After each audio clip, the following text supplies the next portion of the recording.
7. First of all, our top story on Phillips and a Breakfast this morning is the BBC WM 95.6 has learned the new high-speed railway station in Birmingham could be built on an old public graveyard. And if it is, local experts say, remains will need to be dug up. Now, at the moment, the plans for the Curzon Street terminal go straight through what is currently Park Street in Digbeth, and that used to be one of the city's major burial grounds. Even though it was last used at the end of the 19th century, living relatives might still need to be contacted if remains do indeed need to be excavated. So we've got Richie Anderson, our reporter, live out there in Park Street in Digbeth this morning. Richie, just describe for us what you can see. Well, Phil, the area today is a small, busy commuter area. It's got a small park, green grass down, benches around, and it looks directly ahead at the Millennium Point, and also you can see Moore Street Station from here. But when you look around, there are a few clues about what this area used to be. There's around 25 gravestones here. They're very dated. A lot of them are crooked. We've got one or two which are broken. A few of them are damaged, but like I say, there are a lot of clues to what this area used to be. Of course, back in the 19th century, this was one of the city's major burial grounds, and it was used for around 80 years, with the last burial taking place in the late 1800s. The land was originally linked to a church, but was handed over to the council, and as I mentioned, it's now a recreational area. And in terms of the plans for this land, just explain then what is being talked about, Richie. Well, we know that back in January this year, the Department for Transport approved plans for HS2, and I've got the current plans here in front of me, and it actually says here that the main terminal here at Curzon Street would actually be built here, where this burial ground used to be, going straight through this area, which of course now is just used as a recreational area. Now, Phil, we've spoken to experts, and they say that it's their understanding that there are still bodies buried under this land.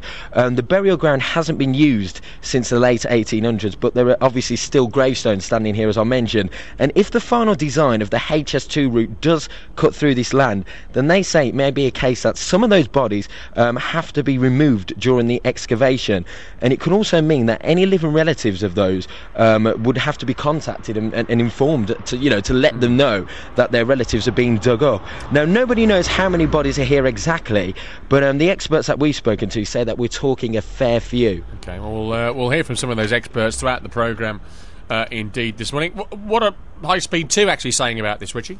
Well, we've actually contacted them to comment live on the programme, but they've declined. But they have provided us with a statement, and they're saying that the high-speed rail station planned for Curzon Street will be a real development opportunity for this part of Birmingham, and they are aware that they will need to do everything to reduce the environmental impact on this area. And as part of their work on designing the new station, they're meeting with the council, community representatives and other interested parties to examine how to keep disruption to sites such as this historic area where I'm stood on this burial ground to an absolute minimum. And they will of course adopt the recognised best practice in any disturbance that proves necessary. Okay, Richie Anderson there in east side of Birmingham this morning. We've had some experience, of course, of this before in Birmingham with the redevelopment that's happened in the city. So what's the protocol? What's the procedure? Dr. Peter Smith is a barrister from Radcliffe Chambers. Dr. Smith, very good morning to you. Good morning. How common is it then for old burial grounds like this to be built on? Well, it's not common at all, really. The legislation that covers this is the Disused Burial Grounds Act of 1884, and this is pretty rigorous. If there is a disused burial ground, the Act provides that no building can be erected for any purpose on that burial ground except for enlarging a church or some other place of worship. So this is a restriction on the use of the land, and this will endure indeed in perpetuity. Right. So quite often, and we know, don't we, we've heard stories before of burial grounds being used in other ways, and I know, I believe in France, every 100 years they dig up burial grounds. Give me some idea whether, to what degree, it's a legal requirement to contact relatives when you want to do something like this. Well, it certainly would be a requirement, at least to give notice in as wide a terms as possible. there are slight differences between whether the ground is consecrated or unconsecrated.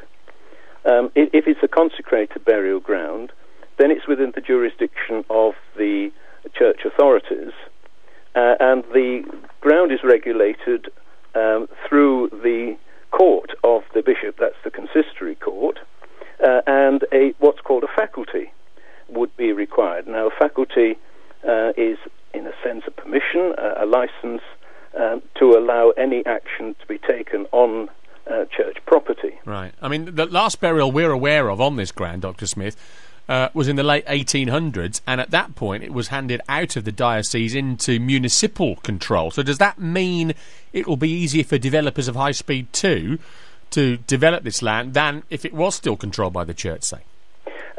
No, it really means you have a very slightly different procedure. You would not be subject to a faculty if it has ceased to be consecrated. Now, I'm not aware whether it is still consecrated or has ceased to be consecrated. It could have been passed to a local authority under the Open Spaces Act of 1906 to be used as a space for public recreation, but still remain consecrated and still under the control of the church authorities. Okay. So that would give a degree of protection.